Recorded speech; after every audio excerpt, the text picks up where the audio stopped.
Good morning dear students. आज हम पढ़ेंगे, इस टॉपिक का नाम है कोशिका द्रव्य विभाजन और अर्धसूत्री विभाजन। कोशिका द्रव्य विभाजन और अर्धसूत्री विभाजन।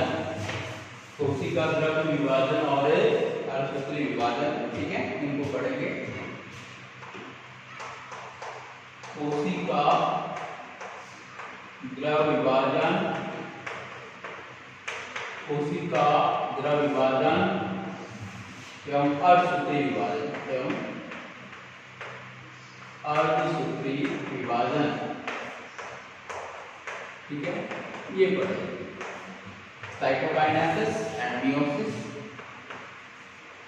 Cytokinesis and meiosis, cytokinesis and meiosis. क्या पढ़ेंगे? साइटोकाइनेसिस एंड मियोसिस, ठीक है। पहले बात करें कोशिका द्रव्य विभाजन। देखो, कोशिका में दो प्रकार का कोशिका द्रव्य विभाजन पाया जाता है। कोशिका द्रव्य विभाजन कितने प्रकार का होता है? दो प्रकार का होता है। कितने प्रकार का होता है? ये दो प्रकार का। पहले को बोलते हैं कोशिका पट्टिका विधि। कौन सी है? कोशिका पट्टिका विधि। कोशिका पट्टिका विधि, ठीक है। पहले इसको पढ़ते हैं, कोशिका पट्टिका विधि।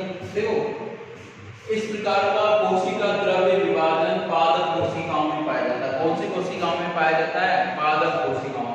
इस प्रकार का कोशिका द्रव्य विभाजन पादप कोशिकाओं में पाया जाता है, ठीक है। अब देखते हैं कैसे होता है ये विभाजन। ये प्लांट सेल है, पादप कोशिका है,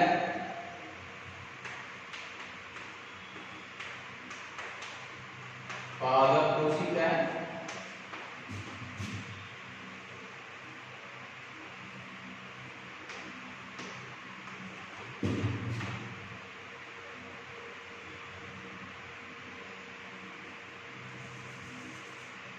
ये प्लांट सेल है,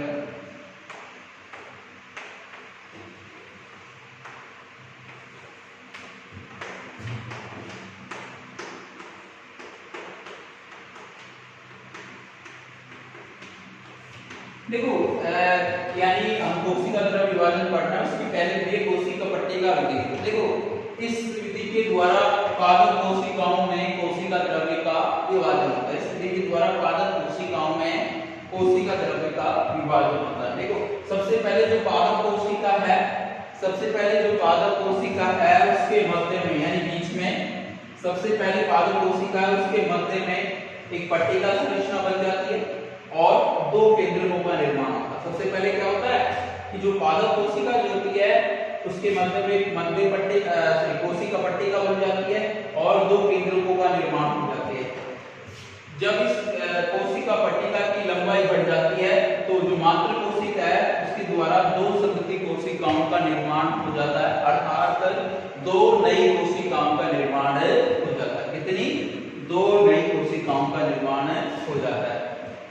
दूसरी जो विधि है उसका नाम है कोशिका खांच विधि। क्या नाम है? कोशिका खांच विधि। कोशिका खांच विधि,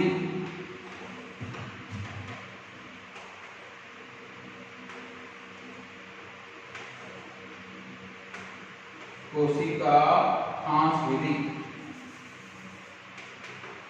देखो, इस विधि के द्वारा जंतु कोशिका का कोशिका द्रव्य विभाजित होता है। इस विधि के द्वारा क्या होता है? जंतु कोशिका का कोशिका द्रव्य विभाजित होता है। जैसे ये जंतु कोशिका है, एनिमल सेल है, ये है जंतु कोशिका। क्या है ये? जंतु कोशिका।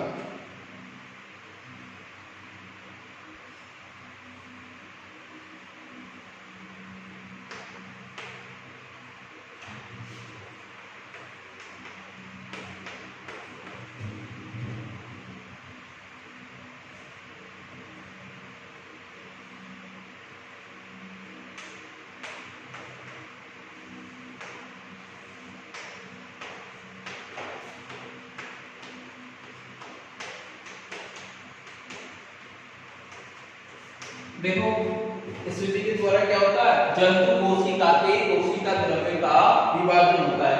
इस विधि में सबसे पहले क्या होगा, इस विधि में जो जंतु कोशिका होती है उसमें सबसे पहले क्या होगा, एक खास संरचना बन जाती है। जंतु कोशिका में क्या होता है, सबसे पहले एक खास संरचना बन जाती है। जब खास संरचना की लंबाई बढ़ जाती है, तो मात्र कोशिका दो संतति कोशिकाओं में विभक्त हो जाती है। तो मात्र कोशिका कितनी, दो संतति कोशिकाओं में विभक्त हो जाती है। ठीक है, ये तो क्या था, कोशिका द्रव्य विभाजन। इसके बाद आता है अर्धसूत्री विभाजन। क्या आता है, अर्धसूत्री विभाजन, मियोसिस।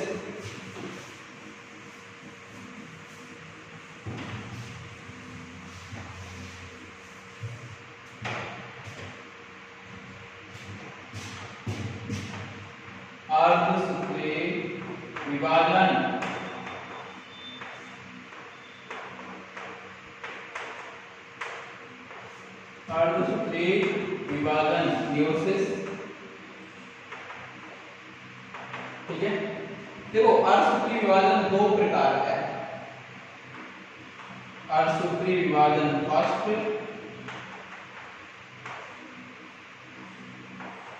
अर्धसूत्री विभाजन फर्स्ट, दूसरा है अर्धसूत्री विभाजन सेकंड।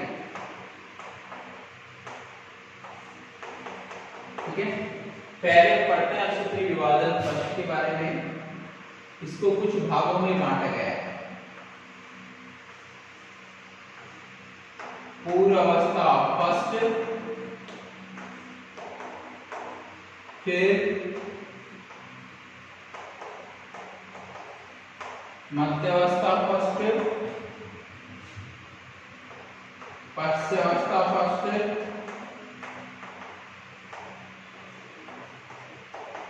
और अंत्यावस्था फर्स्ट।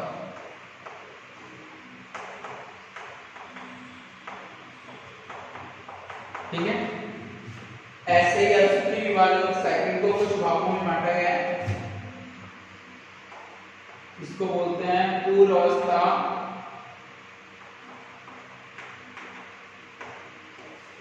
Second, मध्यावस्था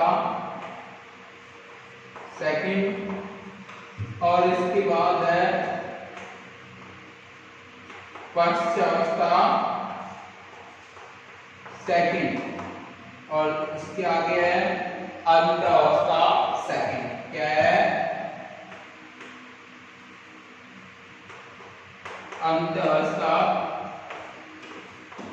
second. ठीक है, अब हमने जो देखा था अर्धसूत्री विभाजन फर्स्ट की ये चार अवस्थाएं हैं, और अर्धसूत्री विभाजन फर्स्ट की जो चार अवस्थाओं हैं उनमें भी पहली जो अवस्था है इसको भी कुछ भागों में बांटा गया है। कौन कौन से भाग उनके बारे में देखते हैं।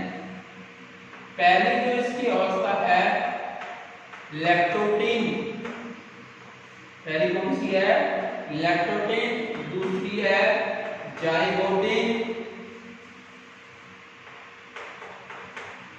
इससे अगली है लैक्टोटीन जाइगोटीन पैकेटीन, इससे अगली है डिप्लोटीन, और सबसे अंतिम है डाइकाइनेसिस।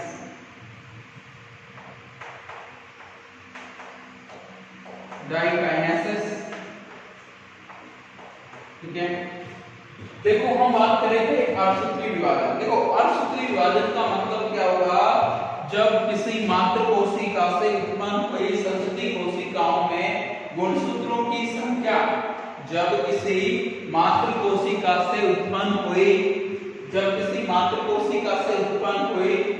संतति कोशिकाओं में गुणसूत्रों की संख्या मात्र कोशिका से आधी रह जाती है तो उसे क्या बोलेंगे, अर्धसूत्री विभाजन। जैसे मात्र कोशिका में 46 गुणसूत्र हैं, कितने हैं, 46।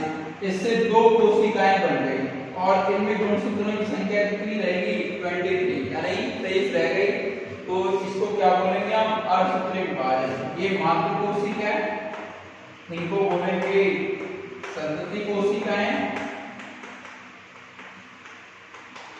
जब मातृ कोशिका से उत्पन्न हुई संतति कोशिकाओं में जब मातृ कोशिका से उत्पन्न हुई संतति कोशिकाओं में गुणसूत्रों की संख्या आधी रह जाती है तो उसे क्या बोलेंगे? अर्धसूत्री विभाजन। और अर्धसूत्री विभाजन की खोज फॉर्मर व मुरे के द्वारा की गई। इसके द्वारा फॉर्मर व मुरे के द्वारा की गई। ठीक है। अर्धसूत्री विभाजन कितने प्रकार का है? दो। अर्धसूत्री विभाजन फर्स्ट और अर्धसूत्री विभाजन सेकंड। अर्धसूत्री विभाजन फर्स्ट को कितनी अवस्थाओं में? 4 अवस्थाओं में। पूर्वावस्था फर्स्ट को कितनी? इसको 5 अवस्थाओं में, लैक्टोटीन, जाइगोटीन, पैकेटीन, डिप्लोटीन और डाइकाइनेसिस। ठीक है। अब अर्धसूत्री विभाजन सेकंड की बात करें, इसे भी 4 अवस्थाओं में बांटा गया। पूर्वावस्था सेकंड, मध्यावस्था सेकंड, पश्चावस्था सेकंड और अंतावस्था सेकंड। अब हम क्या है एक एक के बारे में पढ़ेंगे। ठीक है। पहले पढ़ेंगे हम अर्धसूत्री विभाजन फर्स्ट। कौन सा पढ़ेंगे? अर्धसूत्री विभाजन फर्स्ट।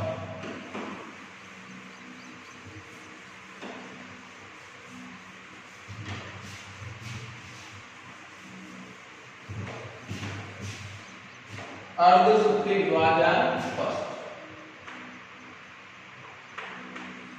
अर्धसूत्री विभाजन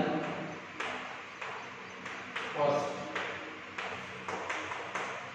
देखो, अर्धसूत्री विभाजन फर्स्ट इस अवस्था के द्वारा या इस विभाजन के द्वारा अर्धसूत्री विभाजन की शुरुआत होती है। ठीक है। इस विभाजन के द्वारा अर्धसूत्री विभाजन की शुरुआत होती है। इस विभाजन को 4 अवस्थाओं में बांटा गया। पूर्व अवस्था फर्स्ट, पहले हम इसके बारे में पढ़ेंगे। पूर्व अवस्था फर्स्ट। ठीक है। देखिए, इस अवस्था के द्वारा, कौन सी अवस्था के द्वारा? पूर्व अवस्था फर्स्ट के द्वारा अर्धसूत्री विभाजन फर्स्ट की शुरुआत होती है। यानी इस अवस्था के द्वारा किसकी शुरुआत होती है? अर्धसूत्री विभाजन फर्स्ट। और अभी हम बात कर रहे थे इसको 5 अवस्थाओं में बांटा गया, उनके बारे में पढ़ेंगे। ठीक है। पहली कौन सी थी? लैक्टोटीन। दूसरी कौन सी थी? जाइगोटीन। तीसरी कौन सी थी? पैकेटीन। चौथे नंबर में डिप्लोटीन।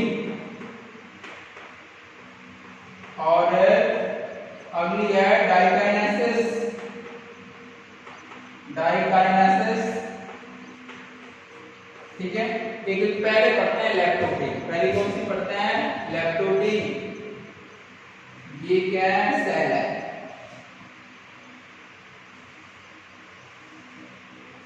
ये सेल हो गई। देखो, अभी हमने पढ़ा था कि जो प्लांट सेल होती है उसके सबसे बाहर की होती है, बाहर लेयर कौन सी होती है? कोशिका भित्ति। कौन सी लेयर होती है? कोशिका भित्ति। कोशिका भित्ति के नीचे क्या होती है? कोशिका झिल्ली। क्या होती है? कोशिका झिल्ली। ठीक है। ये अंदर क्या होती है? केंद्रक झिल्ली। और केंद्रक झिल्ली के अंदर ये केंद्रिका। केंद्रक झिल्ली, केंद्रिका। और इसके अंदर ये गुणसूत्र है।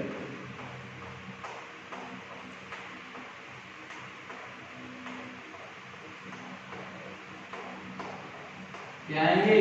गुणसूत्र।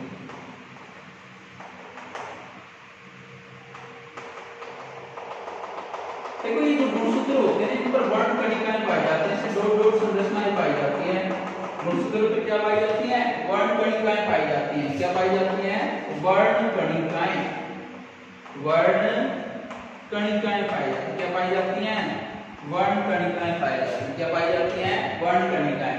देखो, पहले हम बात करें कौन सी? लैक्टोटीन अवस्था में क्या होगा?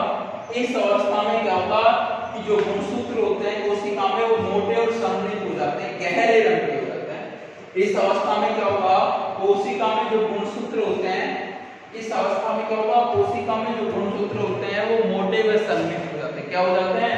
मोटे व संघनित हो जाते हैं। इन गुणसूत्रों के ऊपर वर्ण कणिकाएं विकसित हो जाती है, ऐसे डॉट डॉट संरचनाएं विकसित हो जाती हैं जो क्या करते हैं, वर्णों का नियमन करते हैं। हमारे शरीर में जो वर्णक यानी जो रंग होते हैं उनका नियमन करते हैं।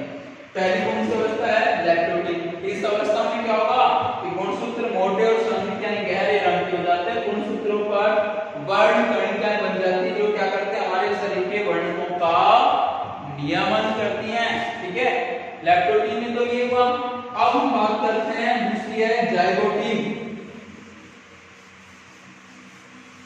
दूसरी कौन सी है, जाइगोटिन।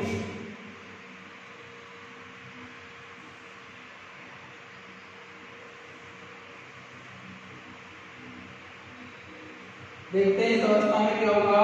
देखो इस अवस्था में क्या होता है,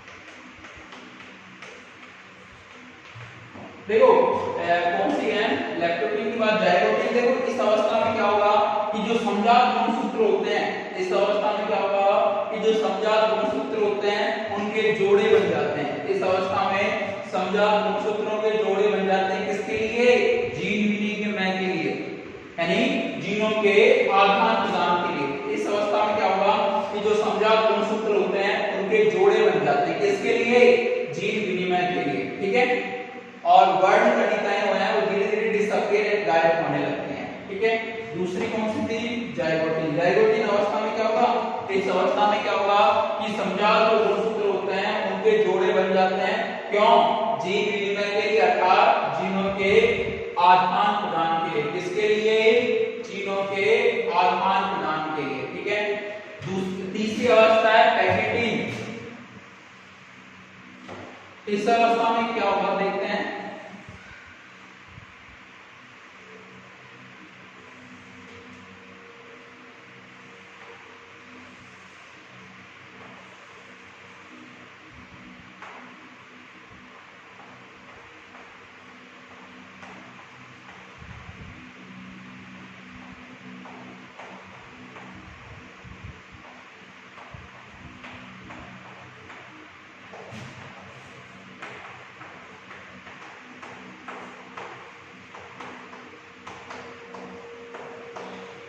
देखो इस अवस्था में क्या होगा, जिन समजात गुणसूत्रों के जोड़े बनते हैं, इस अवस्था में क्या होगा, इस अवस्था में जिन समजात गुणसूत्रों के जोड़े बन जाते हैं, ठीक है, उनमें जीनों का विनिमय होता है। अर्थात इस अवस्था में गुणसूत्रों के मध्य, अर्थात देखो इस अवस्था में क्या होगा, गुणसूत्रों के मध्य जीन विनिमय में होता है, जीनों का आदान प्रदान होता है। जिन गुणसूत्रों के मध्य जीनों का आदान प्रदान होता है उन्हें सिस्टर क्रोमेटिड्स कहते हैं। क्या बोलते हैं इनको, सिस्टर क्रोमेटिड्स कहते हैं। अर्थात पैकेटिन अवस्था में सबसे महत्वपूर्ण जो घटना होती है, अर्थात पैकेटिन अवस्था में सबसे महत्वपूर्ण जो घटना होती है वो जीन विनिमय होती है, अर्थात जीनों का आदान प्रदान होता है। यानी पैकेटिन अवस्था में क्या होगा, इस अवस्था में गुणसूत्रों के मध्य जीनों का आदान प्रदान होने लगता है। जिन गुणसूत्रों के मध्य जीनों का आदान प्रदान होने लगता है उन्हें क्या बोल देते हैं, सिस्टर क्रोमेटिड्स। क्या बोल रहे हैं उन्हें, सिस्टर क्रोमेटिड्स कहते हैं। देखो पैकेटिन के बाद अगली अवस्था है डिप्लोटिन। कौन सी अवस्था है, डिप्लोटिन।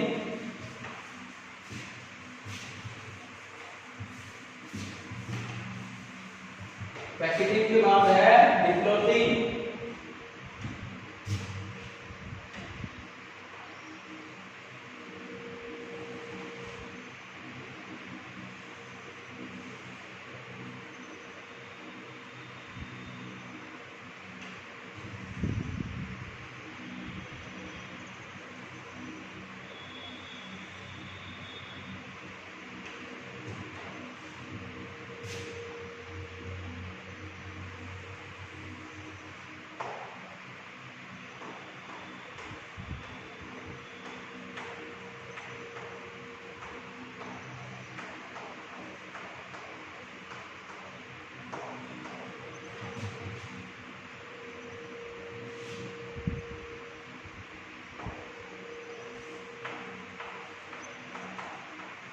देखो अगली अवस्था है डिप्लोटिन। देखो इस अवस्था में क्या होगा, जो पैक्टिन अवस्था के बाद डिप्लोटिन अवस्था आती है, इस अवस्था में क्या होगा, इस अवस्था में कोशिका के जो अधिकतर गुणसूत्र होते हैं, इस अवस्था में कोशिका के अधिकतर गुणसूत्र एक दूसरे से अलग हो जाते हैं। इस अवस्था में क्या होगा, कोशिका के अधिकतर गुणसूत्र एक दूसरे से अलग हो जाते हैं, परंतु कुछ गुणसूत्र एक दूसरे के साथ जुड़े रहते हैं। इसके लिए जीनों के आधार पर, परंतु कुछ गुणसूत्र एक दूसरे के साथ एक विशेष प्रकार की संरचना से जुड़ जाते हैं, जिन्हें क्या बोलते हैं, कियाज्मा। अर्थात इस अवस्था में अधिकतर गुणसूत्र एक दूसरे से अलग हो जाते हैं, परंतु कुछ गुणसूत्र जीनों के आदान प्रदान के लिए एक दूसरे के साथ एक विशेष प्रकार की संरचना से जुड़ जाते हैं, जिसे क्या बोल देते हैं, कियाज्मा। क्या बोलेंगे उसे, कियाज्मा। ठीक है। अगली कौन सी अवस्था है, डाइकाइनेसिस। अगली अवस्था क्या है, डाइकाइनेसिस। अगली है डाइकाइनेसिस। देखो डाइकाइनेसिस में क्या होगा,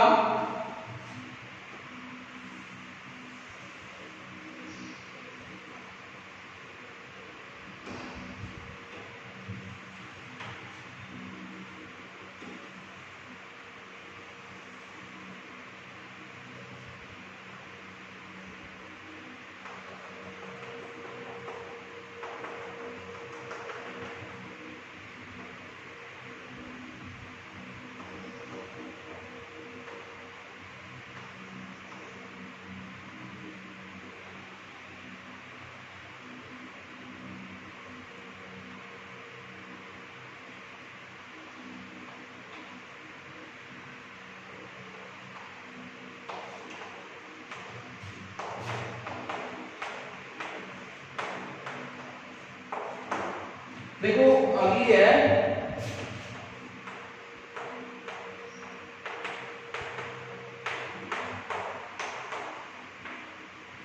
देखो अब लास्ट वाली अवस्था कौन सी है, डाइकाइनेसिस। देखो डाइकाइनेसिस, देखो इस अवस्था में क्या होगा, केंद्रिका और केंद्रक झिल्ली अदृश्य होने लगती है। इस अवस्था में क्या होगा, केंद्रिका और केंद्रक झिल्ली अदृश्य होने लगती है। ठीक है। तथा सभी गुणसूत्रों के अंतिम सिरे एक दूसरे के साथ जुड़कर एक दूसरे के साथ जुड़कर जीनों का आदान प्रदान करते हैं। इस प्रक्रिया को अग्रस्त्रीकरण कहते हैं। क्या बोलते हैं इसको, अग्रस्त्रीकरण कहते हैं। डाइकाइनेसिस में क्या होगा, इस अवस्था में केंद्रिका और केंद्रक झिल्ली अदृश्य होने लगते हैं। सभी गुणसूत्रों के अंतिम सिरे या गुणसूत्र एक दूसरे के साथ जुड़ जाते हैं, किसके लिए, जीनों के आदान प्रदान के लिए। जब गुणसूत्र एक दूसरे के साथ जुड़कर जीनों का आदान प्रदान करते हैं, उसको क्या बोलेंगे, अग्रस्त्रीकरण। क्या बोलेंगे उसे, अग्रस्त्रीकरण। देखो हम पढ़ रहे थे अर्धसूत्री विभाजन फर्स्ट, ये 4 अवस्थाओं में होता है, पूर्वावस्था फर्स्ट, मध्यावस्था फर्स्ट, अवस्था फर्स्ट और अंत्यावस्था फर्स्ट। ठीक है। अब हम बात कर रहे हैं कि जो पूर्वावस्था है इसको 5 भागों में बांटा गया, लैक्टोटिन, जाइगोटिन, पैक्टिन, डिप्लोटिन और डाइकाइनेसिस। ठीक है।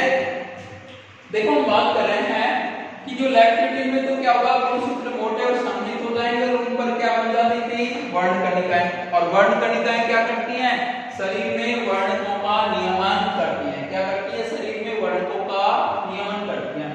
जाइगोटिन में क्या होगा, देखो जाइगोटिन में क्या होगा कि जो समजात गुणसूत्र रहते हैं उनके जोड़े बन जाते हैं, किसके लिए, जीनों के आदान प्रदान के लिए। किसके लिए, जीनों के आदान प्रदान के लिए। ठीक है। और दूसरी क्या है, अगली है पैक्टिन। इस अवस्था में क्या होगा कि इस अवस्था में क्या होगा, गुणसूत्रों के मध्य जीनों का आदान प्रदान होने लगता है। जिन गुणसूत्रों के मध्य जीनों का आदान प्रदान होता है उनको क्या बोलते थे, सिस्टर क्रोमैटिड्स। क्या बोलते थे, सिस्टर क्रोमैटिड्स। डिप्लोटिन में क्या होगा, इस अवस्था में क्या होगा कि जो अधिकतर गुणसूत्र हैं वो एक दूसरे से अलग हो जाते हैं, लेकिन कुछ गुणसूत्र जीनों के आदान प्रदान के लिए एक दूसरे के साथ जुड़े रहते हैं, एक विशेष प्रकार की संरचना से जुड़ते हैं, जिसको हमने क्या बोला था, कियाज्मा। डाइकाइनेसिस में क्या होगा, इस अवस्था में गुणसूत्रों के अंतिम सिरे एक दूसरे के साथ जुड़कर जीनों का आदान प्रदान करते हैं। केंद्रक झिल्ली केंद्रिका अदृश्य हो जाती है और जब गुणसूत्र एक दूसरे के साथ जुड़कर